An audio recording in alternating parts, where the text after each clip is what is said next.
Es el nuevo para este mes de noviembre, el penúltimo mes del año. Está en Hebreos capítulo 4, versículo 14 al 16. Usted puede hacerlo sentado o lo puede hacer de pie, como usted quiera. Dice, lo leemos todos. Porque no tenemos un sumo sacerdote que no pueda compadecerse de nuestras debilidades, sino uno que fue tentado en todo según nuestra semejanza, pero sin pecado. Acerquémonos pues confiadamente al trono de la gracia para alcanzar misericordia y hallar gracia para el oportuno socorro. Señor, bendiga su palabra.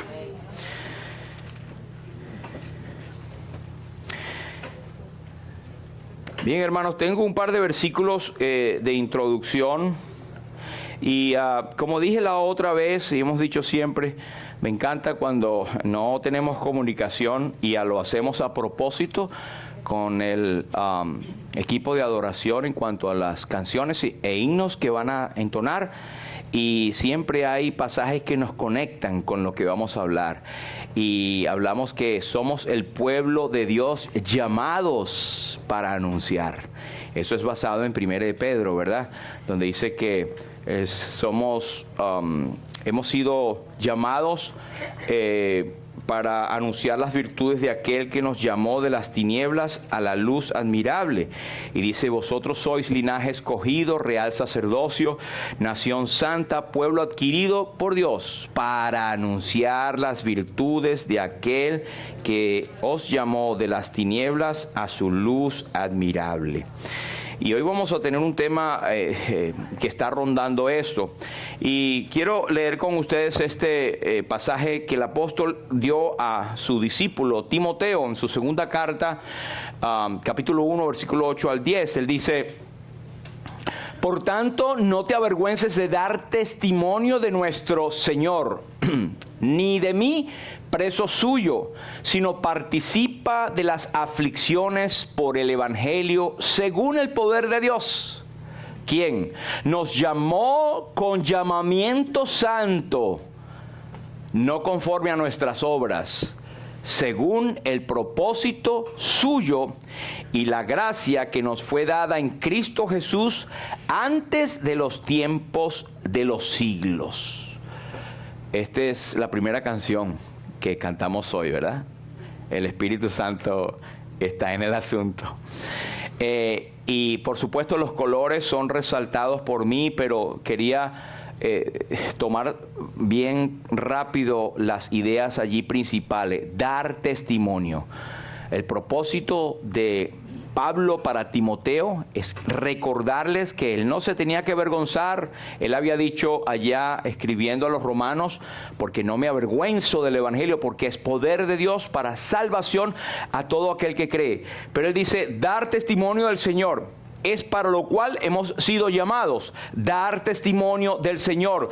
No podemos tener una luz y esconderla debajo del almud, como decía el Señor, ¿verdad? Sino que así alumbre vuestra luz a todos los hombres. Tenemos ese propósito, hermanos. Luego dice, participa de las aflicciones por el Evangelio según el poder de Dios. Lo que nos mueve, lo que nos capacita, no es una cosa intelectual, ni que fuimos a seminarios, ni nada por el estilo. Nos capacita el poder del Espíritu Santo en el Evangelio. El Evangelio es poder de Dios. Esa palabra en griego es dynamo o dinamita. El poder de Dios es algo que podemos ver encapsulado en una persona, un mensaje sencillo, y tiene el poder de transformar naciones enteras por el testimonio de una persona. Después del versículo 9 viene otra razón de que la parte de dar testimonio incluye un llamamiento. Dios nos salvó con llamamiento santo. Y esta palabra santo quiere decir que nos ha apartado, nos ha sacado de un lugar para ponernos en otro con un propósito. Ese es el concepto de santidad en la Biblia cuando se refiere a nosotros los hombres. Cuando se refiere a Dios, quiere decir impecabilidad perfecta y absoluta. Pero Él nos llamó con llamamiento santo. Quiere decir que tú y yo, hermanos, hemos sido sacados del mundo, apartados por Dios para un propósito con Dios. Y no es conforme a nuestras obras. Esto quiere decir que cuando Dios te llamó a ti y a mí, lejos esté de mí gloriarme, sino en la cruz de Cristo. El apóstol Pablo decía que el poder del evangelio, él dice que yo soy el primero. Cristo vino al mundo a salvar a los pecadores, de lo cual yo soy el primero. Nunca hubo en ninguno de los apóstoles ningún deseo de decir, bueno, Cristo me escogió a mí por una razón, yo soy buen pescador. Soy buen bruto, diría Pedro. No, el tipo fue transformado de tal manera por el poder de Dios que los hombres después decían, ¿quiénes son estos? Nosotros no los conocemos, son hombres sencillos, ¿cómo hablan con poder de la palabra de Dios? Entonces nos llamó con llamamiento santo, no conforme a las obras. Tú y yo no teníamos nada de atractivo para Dios, excepto que Él por su amor quiso salvarte a ti y a mí. Amén. Y también hay otra cosa que la Biblia lo enseña, somos elegidos desde la fundación del mundo para ser hechos conforme a la imagen de Jesucristo. No hay en ti, hermanos, y si alguna vez lo tienen, hay que pedirle perdón al Señor si alguna vez lo hemos tenido, el pensamiento de que, bueno, yo porque soy de familia de abolengo, de caché, ¿verdad? O porque tengo familia así, asado, que Dios me escogió. No. Todo ha sido por gracia. No hay nada en ti y en mí que sea atractivo para Dios, excepto que por su amor quiso salvarnos. Amén. Y después dice, según el propósito y la gracia que nos fue dada, el centro, el foco, la razón por la cual nosotros somos llamados, se llama Jesucristo. Y Él es el autor y consumador de nuestra salvación. Entonces, en resumen, hay un testimonio que tenemos que dar, hay el poder del evangelio que nos mueve, hay un propósito de haber sido salvados y nada que ver con nosotros, y luego Jesucristo es el centro, el creador y el autor de nuestra salvación. Amén. Luego tenemos en Gálatas 3, 7 y 9, hace referencia Dios y dice, hablando por el apóstol Pablo, y la escritura, previendo que Dios había de justificar por fe a los gentiles, dio de antemano la buena nueva a Abraham, diciendo, en ti serán benditas todas las naciones. De modo que los de la fe son bendecidos por el creyente Abraham. Usted dirá, ¿qué tiene que ver con lo otro? Bueno, vamos a hablar de Abraham. Pero en Abraham hemos sido todos llamados. Y como Abraham fue justificado por creer en Dios, por fe, nosotros somos hijos de Abraham por la fe. Somos la simiente espiritual. Cuando Dios le mostró a Abraham, mira la arena del mar y todo esto, bueno, así será tu descendencia, pero mira para el cielo. Todas las estrellas son incontables, así será tu descendencia. Nosotros estamos en la descendencia espiritual. No hay que tener sangre judía. No hay que ser descendientes. Y hay tristemente hermanos que están torciendo la teología para meterse en la parte hebraica. Y queriendo tener banderitas y danzar y hablar y buscar con cosas judías que no tiene que ver con nosotros. Somos gentiles. Pero esos son personas que están sinceramente engañadas en cuanto a eso. No tenemos que tener linaje hebreo ni judío, sino que nosotros somos sencillos creyentes en Cristo. Cuando Cristo vino, al contrario, Él vino a lo suyo, su nación, su asunto, pero los suyos no le recibieron. Después a todos los que le recibieron, a los que creen en su nombre, les dio potestad de ser hechos hijos de Dios, los cuales no son engendrados de carne, ni de sangre, ni de voluntad de varón, sino de Dios. Eso es el poder del evangelio actuando en nosotros. Así que hoy vamos a estar hablando un poco de esto, y vamos a tener la lectura en Génesis capítulo 12. Génesis capítulo 12, desde el versículo 1 a el 9. Aunque no lo vamos a tratar todo, pero para ponernos en contexto. Dice así, pero dice así la versión Reina Valera, dice, pero Jehová había dicho a Abraham, nótese que dice Abraham, vete de tu tierra y de tu parentela y de la casa de tu padre a la tierra que te mostraré. Y haré de ti una nación grande, y te bendeciré, y engrandeceré tu nombre, y serás bendición. Bendeciré a los que te bendijeren, y a los que te maldijeren maldeciré. Y serán benditas en ti todas las naciones de la tierra. Y se fue Abram como Jehová le dijo, y Lot fue con él. Y era Abram de edad de 75 años cuando salió de Harán. Tomó pues Abram a Sarai su mujer, y a Lot hijo de su hermano, es decir, su sobrino, y todos sus bienes que habían ganado, y las personas que habían adquirido en Harán, y salieron para ir a tierra de Canaán, y a tierra de Canaán llegaron. Y pasó Abram por aquella tierra hasta el lugar de Siquem, hasta el encino de More, y el cananeo estaba entonces en la tierra.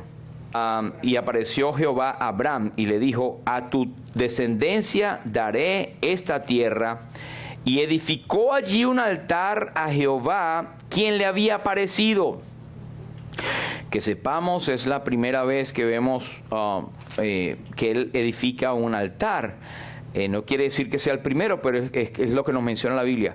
Luego se pasó de allí a un monte al oriente de Betel y plantó su tienda, teniendo a Betel al occidente y a Ai al oriente, y edificó allí altar a Jehová, invocó el nombre de Jehová, otro altar.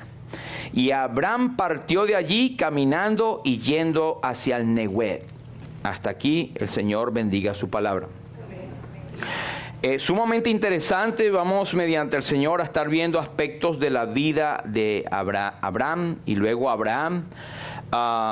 Pero Abraham era un hombre poderoso en la fe. De hecho, como dijimos, es el padre de la fe y uno de los hombres más importantes en la historia. De hecho, Abraham es el padre de las tres grandes ramas o consideradas religiones en el mundo, ¿verdad?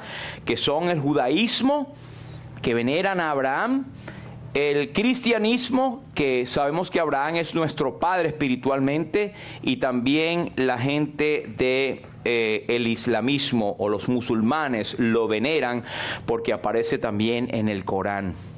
Pero es mencionado 16 en 16 libros del Antiguo Testamento, y 11 libros del Nuevo Testamento también mencionan a Abraham.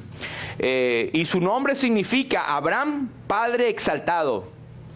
Pero luego que Dios le cambia el nombre, y eso lo veremos más adelante, pasa a ser Padre de multitud o Padre de muchas gentes. Vivía en Ur de los Caldeos, allí nació Abraham. Estuvo allí, ¿verdad?, con su familia, y Taré, que era su padre, junto con sus hijos. Hubo un hijo que murió allí, estando todavía en Ur de los Caldeos. Pero el nombre de la ciudad de Ur en hebreo es un símbolo que señala el este. Algunos dicen que está asociado con la luz o donde sale el sol, de manera que algunos piensan que Ur quiere decir lugar de fuego u horno de fuego también. Fíjense que hay excavaciones, sorprendentemente es una de las ciudades más antiguas de la cual se tiene historia. En Babilonia, o esas ciudades de Mesopotamia, es donde inclusive hay signos o señales hoy en día que el gobierno ha puesto, donde dice, aquí nació la primera escritura. O sea, el primer lenguaje hablado, pero escrito, puesto en tablilla, fue allí en esa región. Así que tiene mucha importancia. A mí me fascinó ver la parte arqueológica, cómo todavía está. Y ahorita les voy a mostrar algo por allí. Pero ellos tenían una elevada cultura. No pensamos que Ur de los Caldeos eran casi hombres de las cavernas. No, eran gente extremadamente civilizada. Tenían un sistema socioeconómico y religiosos bastante complicados. ¿Por qué? Porque se habían tendido a la idolatría y muchos dioses estaban allí. De hecho, en el centro de la ciudad había un templo grande, que ahorita lo vamos a ver, pero ellos han encontrado en la arqueología desde 1878, cuando gente del Museo Británico vino para excavar, encontraron tablillas, y va a usted quedar sorprendido, donde encontraron escritura desarrollada, matemática avanzada, se hallaron tablas de multiplicar y dividir, que nosotros todavía tenemos problemas con ellas, ¿verdad? Y ejercicios de raíces cuadradas y raíces cúbicas. Eso es increíble. Y de geometría práctica. Así que Abraham muy posiblemente fue educado en eso y no era un nómada errante que no sabía nada. Era un tipo que, como Moisés, había sido, digamos, estudiado en toda la cultura y la ciencia de aquel entonces. Otros hallazgos también bien interesantes es que se han encontrado hallazgos tétricos. ¿Por qué digo así? Porque se han encontrado los restos de muchos siervos y siervas en actitud de servicio que habían sido asesinados en el ritual, probablemente envenenados, teniendo una bandeja y sirviendo al rey. Así eran de locos esa gente. ¿Para qué? Para que estos siervos supuestamente sirvieran a sus señores en el más allá. Entre ellos habían damas de corte, soldados de la guardia, criados, músicos, etc. Esto da una indicación del penoso estado de idolatría y de desconocimiento de Dios que tenía esa gente. ¿Cómo es posible que Dios llamó a Abraham desde allí? ¿Verdad? Bueno, Dios en su gracia saca y llama gente de un lado para otro lado, que es lo que hemos estado hablando, ¿cierto? Pero este fue el país de nacimiento. Y fíjense que siempre se dice Abraham de Ur de los Caldeos. Y me llama la atención porque todos los que son herederos de la tierra prometida, y nosotros como seres espirituales también, porque tenemos una herencia incorruptible, incontaminada, inmarcesible en los cielos, ¿verdad? Pero ellos deberían recordar o recordaban cuál era el país de su nacimiento. Es decir, para recordar de dónde habían salido, su estado pecaminoso y perdido. Y el apóstol nos dice en Efesios 2, 1 y 3...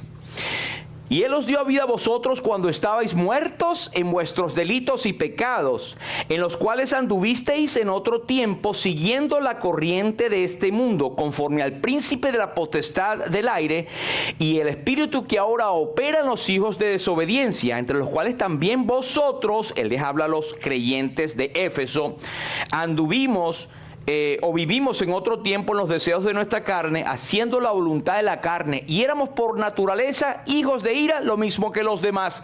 Es lo mismo que se planteaba para Abraham. Y Abraham siempre recordó que venía de Ur de los Caldeos, de allá lo sacó el Señor. Ahora, es interesante, hermanos, que en el capítulo 12 dice... veamos el 11 y el 31, que no lo leímos, pero dice: y tomó Taré a Abraham su hijo, y a Lot, hijo de Harán, hijo de su hijo, y a Sarai su nuera, mujer de Abraham su hijo, y salió con ellos de Ur de los Caldeos para ir a la tierra de Canaán, y vinieron hasta Harán y se quedaron allí. Usted lo lee así, no tiene mucha importancia, pero pareciera ser que el llamado fue hecho también al padre de Abraham. Y pareciera ser que Abraham había oído el llamado, Dios lo había llamado, viene el versículo 12, pero Jehová le había dicho: vete de tu tierra y tu parentela. Y a su padre parece que él lo siguió. Cuando hacemos el seguimiento de la voluntad de Dios por medios terrenales, se quedaron a medio camino. Dios les había mostrado que fuesen a Canaán. ¿Y dónde llegaron?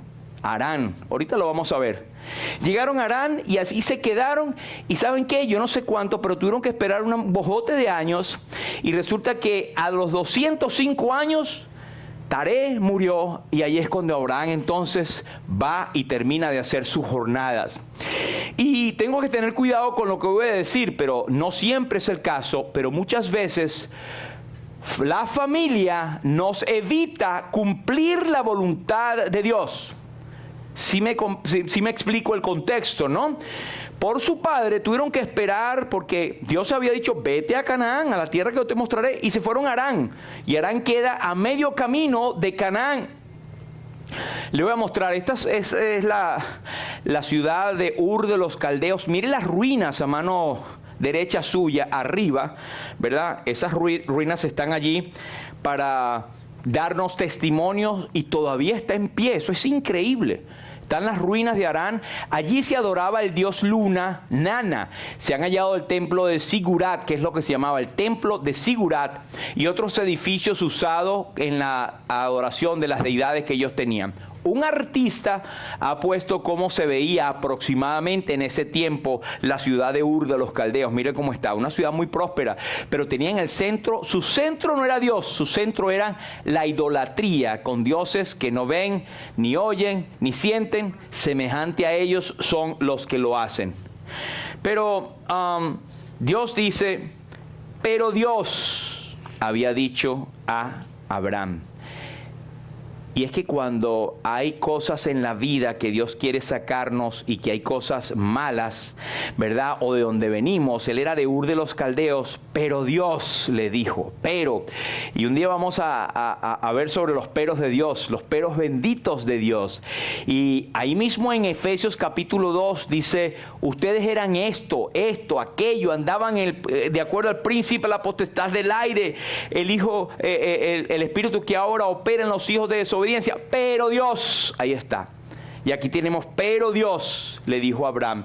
Y si no hubiese sido por ese pero, nosotros, quién sabe cómo sería entonces el asunto, porque Abraham es el padre de las naciones que creen en Dios por fe y que creemos en Cristo por fe y no por obras.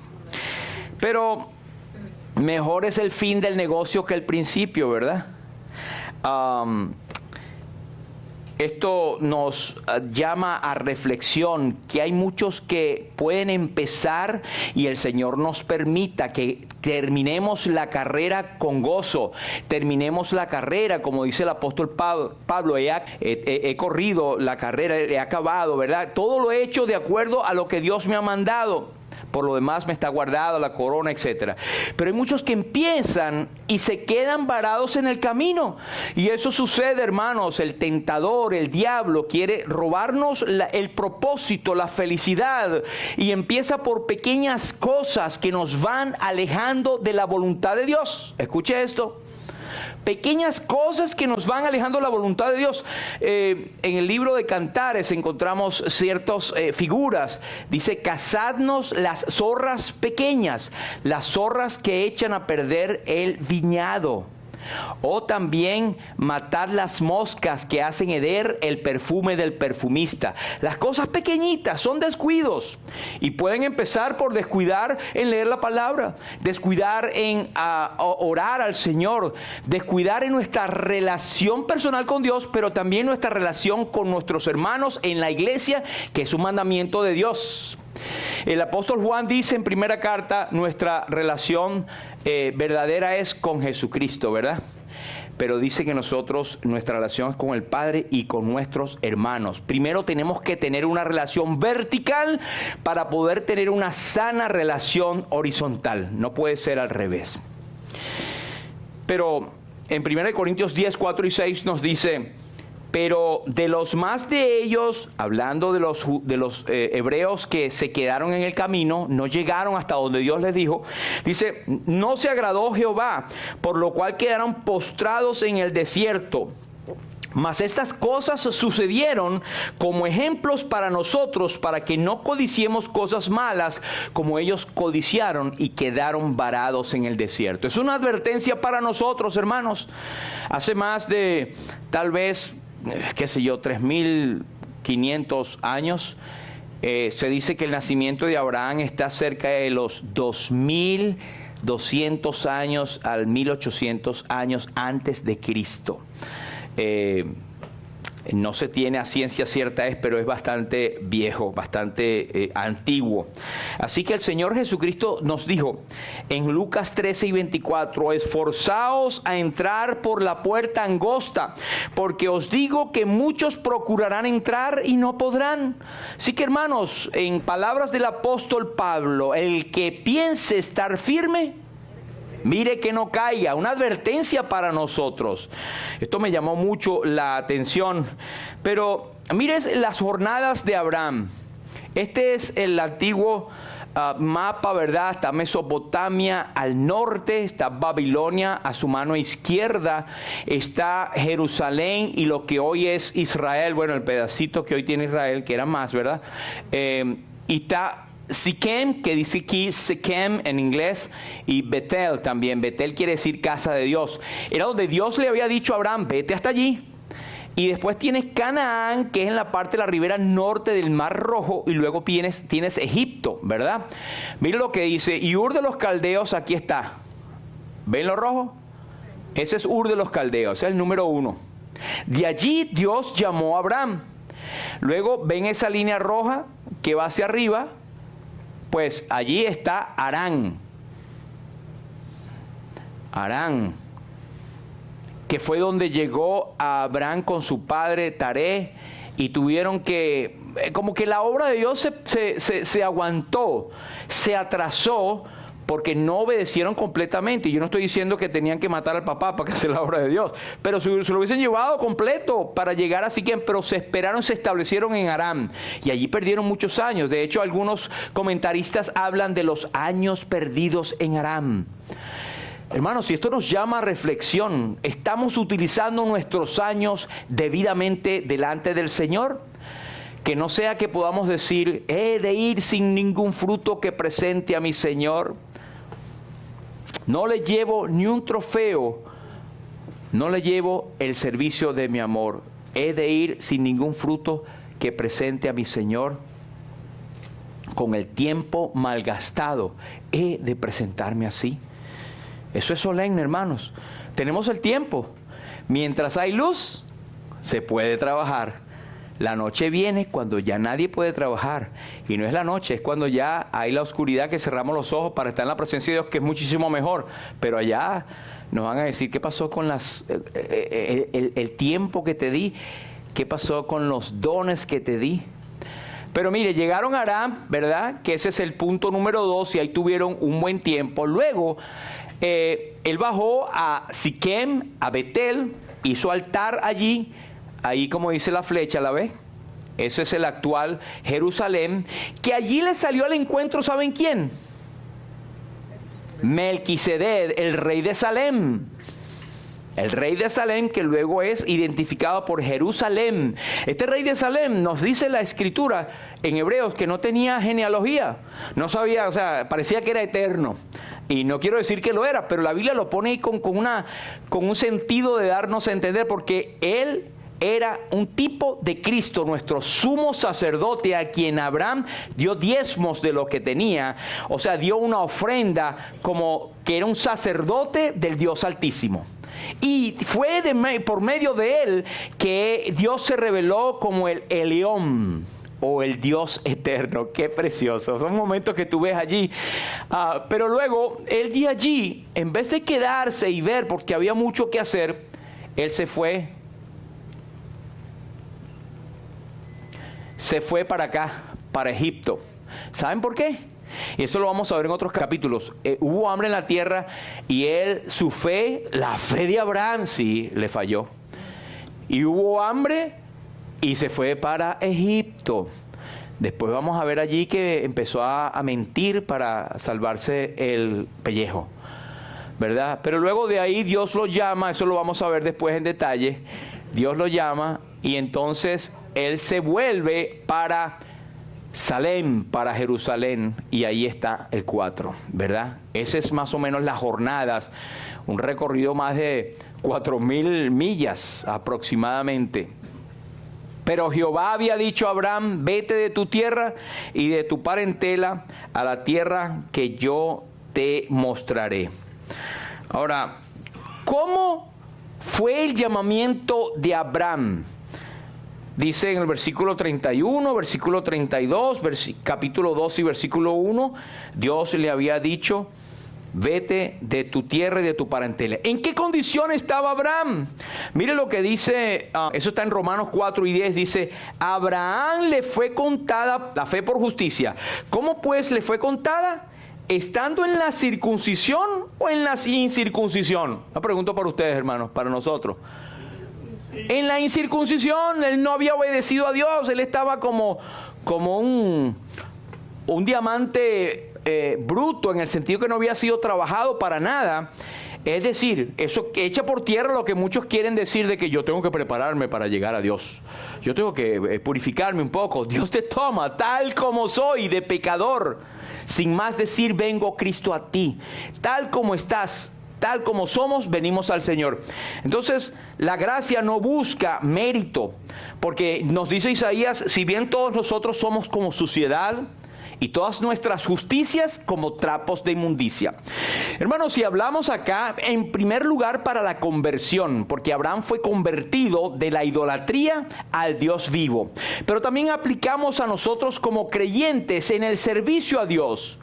¿Sabe qué? Después vamos a ver que todo creyente que es llamado para ser salvo, es llamado para servir. No hay excepciones. No, yo soy el tipo de creyente que no sirve. Ya, que no sirves. Bueno, que no sirve al Señor. No, que no sirve, porque no puede haber un creyente que no sirva al Señor. Exactamente. Entonces, Cristo no vino para llamar a los justos, sino a los injustos para arrepentimiento. Así que tenemos debilidades como personas inconversas. Bueno, estamos en el mundo perdido, sin Cristo y sin Dios, pero Él nos rescata y nos traslada del reino de las tinieblas al reino de su amado Hijo. Por gracia. ¿No es maravilloso? Y porque cantamos y adoramos al Señor, porque me ha rescatado. Amén. Y así que nosotros no esperemos tener algo bueno para empezar a servir a Dios. Como creyentes digo, ya lo tienes todo. Tienes el Espíritu Santo. Los viernes aquí hemos estudiado, y ayer el viernes estudiábamos que nosotros tenemos el Espíritu Santo morando en nosotros. Tenemos a Cristo formado en nosotros y tenemos al Padre en nosotros. El Padre, el Hijo han hecho morada en nosotros y el Espíritu Santo. ¿Qué más queremos? Tenemos todos. Y el apóstol dice, mas vosotros estáis incompletos en Él. Completos, tenemos de todo. Así que tenemos la capacidad, la fuerza. Pero es que yo no tengo fuerza, yo no tengo inteligencia. El Espíritu os dará qué decir en aquel día. Él os capacitará. El Espíritu Santo mismo Él nos da el poder para predicar el Evangelio, para hablar y para servirle. Amén. Ahora, ¿cómo vino este llamamiento? Dice, pero Jehová había dicho a Abraham. Entonces hay algunos que se pasan tiempo en ver, pero ¿cómo le habló? ¿Sería que se le manifestó y le dio una voz, Abraham, Abraham? ¿O sería en sueños? No había la palabra escrita. Bueno, hermano, usted puede pensar lo que usted más considere correcto. El hecho es que lo llamó. Ahora nosotros, hay una tendencia de que Dios me ha hablado, hermano. Hay esa tendencia hoy en día de hablar de que Dios me habló, de que Dios me habló. Entonces, cuando te dicen eso, tú te sientes como, caramba, ¿será que yo no soy hijo de Dios? Porque a mí el Señor no me dice nada.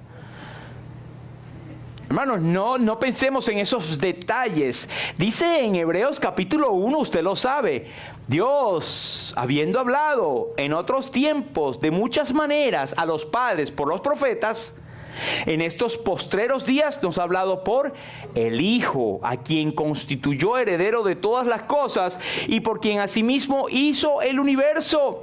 Así que antes se hablaban por los profetas y todavía usted puede abrir la Biblia y ver en Isaías, ver en Josué, ver en los Salmos. Eso aplica porque es el Espíritu Santo el que puso esas palabras allí y es para usted.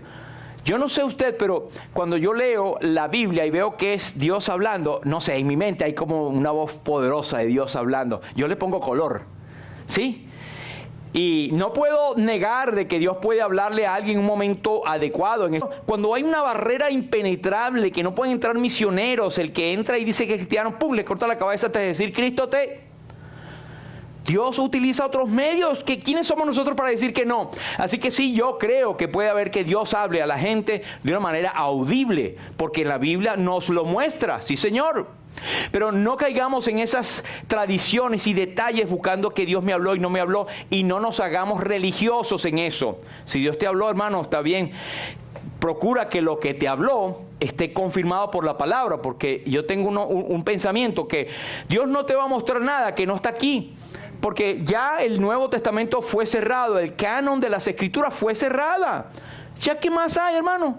Tienes demasiado, tenemos demasiado. No, todas las vidas, la eternidad no nos va a alcanzar para saber todos los misterios de que Dios nos puso en las Escrituras. Pero lo que nos ha dado para nuestra admonición, para nuestra enseñanza, ha sido puesto, como leímos en 1 Corintios. Amén.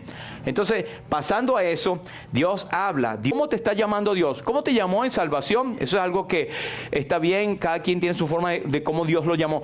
Pero ¿cómo te está llamando ahora para el servicio? ¿Estás sintiendo a veces nosotros no podemos hacer, por ejemplo, el ir como algunos, ir por todo el mundo y predicar el evangelio? Pero hay formas de hacerlo, hay formas de tratado, formas de predicación, formas de ofrenda a los que ya están allá. Siempre decimos eso, hay muchísimas formas. Aquí en la misma iglesia hay maneras de servir al Señor. ¿Sabe usted que llamar a un hermano o a una hermana o pasarle un texto es parte del servicio del Señor? ¿Sabe usted eso? Pero podemos ayudarle. Orar. A veces no hace falta que usted le contacte a una gente, pero sí puede usted orar por esas personas. Es un servicio. ¿Sabe por qué se mantiene una iglesia, el nombre del Señor acá? Por cada uno de los hermanos que oramos por este lugar. Es el lugar de su nombre, el lugar que Dios ha puesto acá. Amén. Para hacer luz a las naciones, para ser lumbrera, como se llama esta amada iglesia. Hace estos días, miércoles, creo que oí a un profesor de arqueología bíblica y a mí me interesó, empecé a ver sus videos y cuestiones y sabe mucho de las escrituras, arqueologías y confirma la cuestión de la Biblia. Pero ahí me dio un cuando decía, sí, porque nosotros tenemos la arqueología y la ciencia, no se pueden juntar, eso tiene razón, pero decía, nosotros tenemos que tener la fe nuestra, ¿para qué? Para creer en Dios y ser cada día mejores en este mundo. Ya tú ves que no es un mensaje evangélico. Y no habló en ningún momento del Señor Jesucristo. Entonces, hablaba de que somos mejores, el llamamiento es que nosotros seamos mejores con nuestros prójimos para hacer de este mundo mejor. ¿Qué dice la Biblia de este mundo? El mundo irá de mal en peor. Nosotros estamos llamados para detener.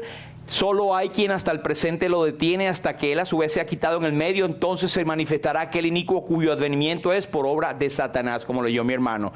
La iglesia es un dique de aguantar la maldad y que el anticristo se pare, porque nosotros somos la sal de la tierra. Pero si la sal se desvaneciere, ¿con qué será salada? No sirve más para nada, sino para ser echada afuera y ser hollada por los hombres. Procuremos ser sal y luz. Así que, hermano, sal y alumbra. Otra cosa, ¿qué implica este llamamiento? ¿Qué implica el llamamiento de Abraham? Número 1, que hubo una separación completa. Dice, vete, ¿no? Bueno, agarra un poquito, quédate un tiempo, ten familiaridad con esa gente ahí y vas poquito a poco yéndote. Vete de tu tierra y de tu parentela. Deje el impío su camino y el hombre inicuo sus pensamientos y vuélvase a Jehová, el cual tendrá de él misericordia, y al Dios nuestro, el cual será amplio en perdonar. Si un hombre no está dispuesto a abandonar sus pecados, no está dispuesto a ser salvo. Eso es el requisito. A veces oímos, hermanos, y con error, a veces nosotros lo cometemos. Oh, cree en el Señor Jesucristo, confiésale como Salvador y eres salvo. Pero ¿dónde está el arrepentimiento? Claro que muchas veces el reconocer a Cristo como Señor implica eso, pero la persona tiene que sentir el peso de sus pecados y la condenación eterna que está en su cabeza. El que cree en el Hijo tiene vida eterna, pero el que rehúsa, el que desobedece al Hijo, no verá la vida, sino que la ira de Dios está sobre él. Un ejemplo moderno, en la era de Cristo fue Pablo. Pablo dice, ciertamente aún estimo todas las cosas como pérdida por la excelencia del conocimiento de Cristo, mi Señor, por amor del cual lo he perdido todo y lo tengo por basura para ganar a Cristo. Es increíble que muchas veces, hermanos, antepongamos cosas personales por servir al Señor. por supuesto, esto lo digo abierto. Anteponemos cosas personales y tómale como ejemplo, inclusive, el servir a Dios en alguna actividad o venir a congregarte en el nombre de Jesús. Yo no creo que haya lugar más precioso que el congregarse, hermano. Yo no lo creo.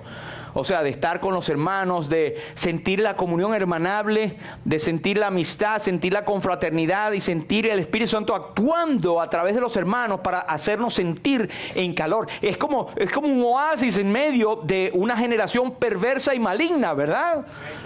Pero a veces, no todos, ni creo que de los que están acá, no sé si lo habrá, pero hay cosas personales que, sí, ya no me da tiempo.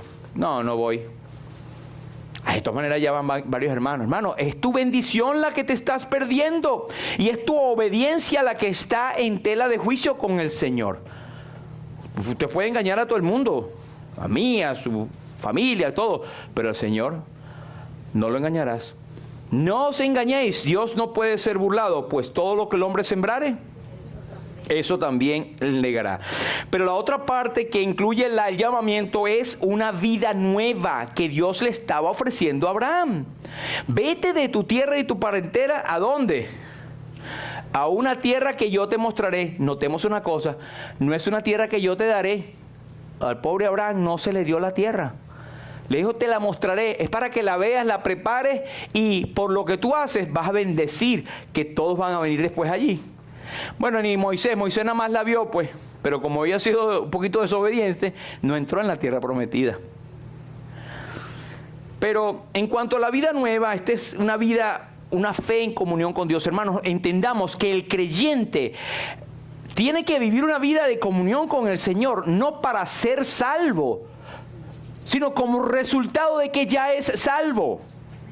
Tiene que mostrar en su vida lo que ya se verificó en su corazón.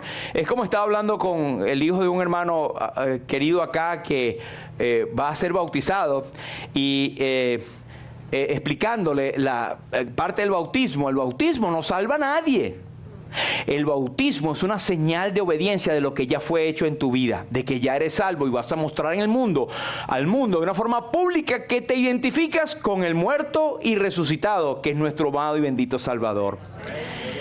Así que, 2 Corintios 5:17, todo el mundo lo sabe, ¿verdad? De modo que si alguno está en Cristo, nueva criatura es. Las cosas viejas pasaron y aquí todas son hechas nuevas. Ese versículo aprendámonos de memoria y tengámoslo aquí. Soy de Cristo, las cosas viejas pasaron. Todas son hechas nuevas. Un ejemplo de ese versículo mal tomado era alguien que había sido un estafador y creyó en el Señor y dijo, bueno, qué bien que las cosas viejas pasaron, no tengo que pagar eso. No, Señor, usted tiene que ser responsable con lo que está en el mundo, ¿verdad? En la parte espiritual Dios le perdona, pero usted tiene que resarcir, tiene que restituir, porque esa doctrina está en la Biblia. El otro punto es, ¿qué pertenece a este llamamiento? ¿Qué hay dentro de ese llamamiento? Bueno, hay una tierra, hay una promesa de una posesión, la tierra que te mostraré. Si leemos en Hechos capítulo, creo que 13, 7, dice, el Dios, Hechos 7 y 5, dice, y no le dio la herencia en ella, ni aún para sentar un pie. ¡Wow! Bien enfático, pero le prometió que se le daría en posesión y a su descendencia después de él cuando él aún no tenía hijo. Imagínense, él salió sin saber a dónde iba. Nosotros ahora queremos que nos den un plano, un croquis, un GPS y todo, pero si no, yo no voy. Tengo que tener todo ahí para poder ir. Hemos perdido, hermanos, la fe, hemos perdido cómo se hacen las cosas en el Señor, confiar realmente en Él. Amén. Y lo otro es que, el Señor dio la promesa, de cierto os digo que no hay ninguno que haya dejado casa, o hermanos, o hermanas, o padre, o madre, o mujer, o hijos, o tierras, por causa de mí, del Evangelio, que no reciba 100 veces más ahora en este tiempo casa, hermanos, hermanas, madres, hijos y tierras con persecuciones, y en el siglo venidero la vida eterna. Y en 1 Pedro nos dice que nos hizo renacer para una esperanza viva por la resurrección de Jesucristo de los muertos, para una herencia incorruptible, incontaminada, inmarcesible, reservada en los cielos para nosotros. Igual, no lo hemos visto, pero sabemos que está allí. Está allí en los cielos. Y en el momento que yo cierre los ojos en esta tierra, lo abriré en la presencia del Señor, en las mansiones que Él nos tiene preparado a todos. Gloria al Señor. Él lo logró con su sacrificio en el Calvario y no por nada que nosotros hayamos hecho. Ahora, hermanos, tenemos también un punto aquí importante que incluye allí que nosotros seamos bendición a otros. Abraham dijo: vete de tu tierra y tu parentela, te haré una gran nación y te bendeciré y engrandeceré tu nombre y serás bendición. Somos bendición donde estamos, hermanos. Debemos procurar, por medio de todas las cosas, ser bendición a los demás. En Colosenses se nos dice que nosotros somos como luminares en el mundo, en medio de una generación perversa y maligna. Nosotros, como Jesucristo dijo, que el que cree en mí, de su interior correrán ríos de agua viva. Nosotros somos ríos de agua viva hacia los demás. Que lo que el Señor nos da, hazme una fuente de bendición, usa mi vida, Señor. Ese debe ser nuestro cantar. Por último, ¿cómo fue recibido ese llamamiento? Tomó Taré a Abraham su hijo y a Lot de Harán, hijo de su hijo, y Sarai su nuera, y vinieron hasta Harán y se quedaron allí. Eso lo hablamos. Abraham fue guiado más por su padre y fue estorbado hasta cierto punto por su padre, pero no fue por su padre, él mismo lo hizo porque él ha podido agarrar al viejo y se lo lleva. Pero él allí se quedó estancado. Cuidado, hermanos, si estamos estancados en nuestras vidas. ¿Cómo ocurre el estancamiento? Por no seguir en obediencia al Señor. Pero que me cuesta mucho. Bueno, el Señor dijo: aprended de mí. Y Él dijo: venid a mí todos los que estáis trabajados y cargados, y yo os haré descansar. La sabiduría humana nunca te va a ayudar en las cosas del Señor. Hay algunas personas que dicen: bueno, yo casi estoy allí. Gracias a Dios por los que ya somos salvos. Pero nosotros como creyentes debemos saber que tenemos un casi. Casi sirvo bien al Señor. No puede, no existe. Así que lo primero, en resumen, Cristo hoy está llamando, todavía llama. El brazo de Jehová no se ha cortado para salvación, ni su espíritu, ni su oído se ha agravado para oír. Entonces, he aquí yo estoy a la puerta y llamo. Si alguno oye mi voz y abre la puerta, entraré a él, cenaré con él y él conmigo. No tenemos tiempo de explicar el contexto, pero podemos aplicarlo a la salvación y también a nosotros. A veces nos endurecemos en nuestra vida cristiana, que Cristo tiene que tocar otra vez acá. ¿No te acuerdas que yo soy tu Salvador? Mateo 20:16, porque muchos son llamados, mas pocos los escogidos. Segundo, seguir a Cristo exige separación. El apóstol decía: estimo todas las cosas como pérdida por amor al cual lo he perdido todo y lo tengo por basura para ganar a Cristo. Una separación, hermanos, debemos separarnos del mundo. No es salir del mundo. Estamos en el mundo, pero no somos del mundo. Debemos actuar poniendo nuestros límites. Número 3, no es posible seguirle sin servirle. Suena como un verso, ¿verdad? Entonces Jesús dijo a sus discípulos: si alguno quiere venir en pos de mí, niéguese a sí mismo, tome su cruz y sígame. El camino del creyente es honroso, es glorioso, pero no es un camino de rosas. En el mundo tendréis aflicción, pero confiad, yo he vencido al mundo. Y por último, número 4, la desobediencia trae consecuencias. El que cree en el Hijo tiene vida eterna, pero el que desobedece al Hijo no verá la vida, sino que la ira de Dios está sobre él. Una persona que dice creer en el Señor, no le sirve ni es fiel al Señor, nos está dando herramientas para juzgar, porque la Biblia lo dice: por su fruto los conoceréis. No tiene a Cristo. Un verdadero creyente busca, como sea, servir al Señor, y podemos caer, podemos estar tristes, podemos estar apartados un tiempo, pero igual que cuando uno va por la calle, ¿verdad? Se echa un resbalón. ¿Usted se ha caído, ¿verdad? ¿Alguna vez? ¿Qué es lo que hace? Se levanta de para los lados, aquí lo vio, se limpia y sigue andando, ¿verdad? Lo primero que uno hace es: ¿quién me vio? ¿Verdad? Tenemos que limpiarnos y seguir adelante. Después cuando cruce la esquina, ¡ay, ay, ay! Empieza a quejar. Pero hermanos, puede haber. Pero por eso tenemos a hermanos, ancianos, pastores, líderes, personas maduras que... Vosotros que sois, porque dice, si alguno fuere sorprendido en alguna causa, una falta, vosotros que sois espirituales, restauradle con espíritu de mansedumbre. En resumen, Cristo hoy te está llamando. Exige una separación. No es posible seguirle sin servirle. Y para el desobediente siempre hay consecuencias. Si bien el creyente no perderá su salvación, pero perderá coronas y habrá vergüenza en el cielo, en el tribunal de Cristo. No queremos hacer eso, y más cuando le hemos costado a nuestro bendito Salvador.